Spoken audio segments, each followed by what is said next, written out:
ప్రార్థన ద్వారాను పాటల ద్వారాను దేవుని మహిమపరుచున్నాము.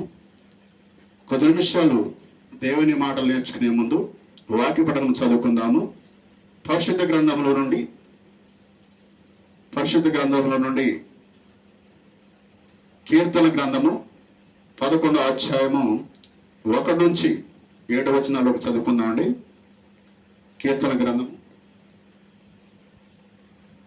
గ్రంథము 11వ అధ్యాయము 1 నుంచి 7 వచనాలకు వాక్యపట్నంగా. యెహోవా శరణు వచ్చి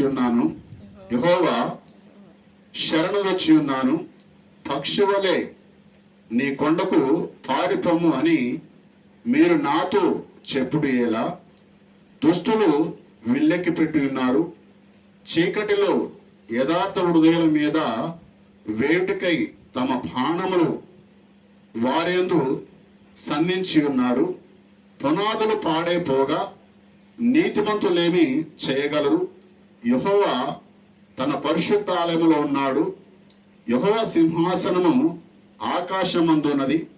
ఆయన నరులను కనులారా చూచున్నాడు.